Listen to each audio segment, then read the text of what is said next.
Welcome back. It was announced today that each family who lost a loved one in the Life Esidimeni tragedy in Gauteng would receive 200,000 rand in total.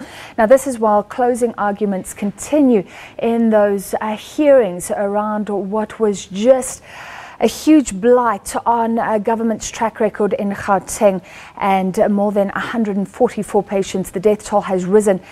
Those mentally ill patients died after being moved to NGOs that were simply unequipped to deal with them, and horrific stories coming out of dehydration, malnutrition.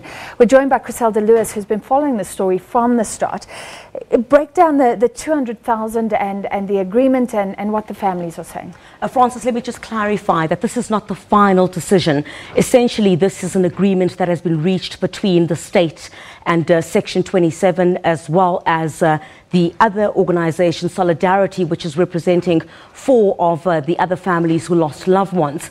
And essentially, the agreement that has been reached is that 180,000 rand be for the common law damages, which refers to pain and suffering, and then an additional 20,000 rand for funeral expenses. Now, what will essentially happen now is that the final say, of course, or the final decision will be taken by the arbitrator, the Justice Moseneke. So this is not final at this stage, because what I think is also crucial in this particular matter is that Section 27 and the other lawyers representing the families are also arguing for constitutional damages, because you would recall, as you said in your intro, there were many constitutional rights that were violated, including how some of these patients were moved from Life Esidimeni to these illegal NGOs.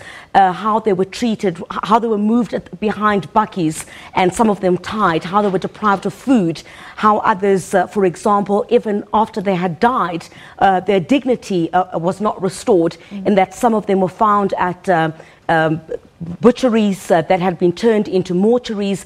And that's what we've been hearing throughout the Life Esidimeni hearing. So essentially what the families are saying is that this may not be enough. I think they're really pinning their hopes on what will come out of this argument relating to constitutional damages. How much power does this judge have? Because a lot of the families are talking about criminal liability. Yes. So should this go to the courts on one hand, but does he have the authority to say more damages? This is the amount that will be paid out, or does it have to be some sort of negotiated settlement? I think at this stage, Justice Moseneke has the unenviable task of trying to put a price tag of value on life. And that's going to be exceptionally difficult, because how do you then say these families deserve a particular amount of money because of what happened in the Life Esidimeni tragedy?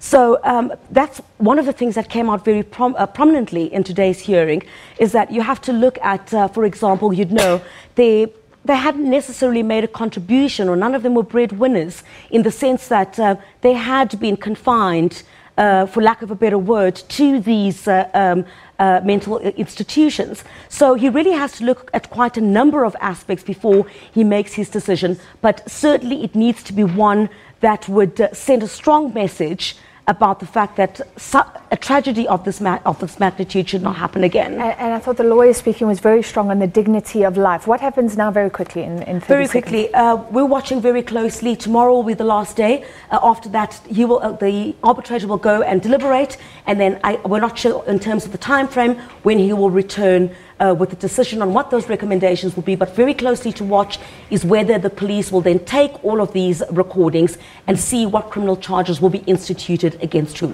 Thank you so much, Chriselda Lewis, following the ongoing hearings, wrapping up with final argument in Johannesburg. We take a short break.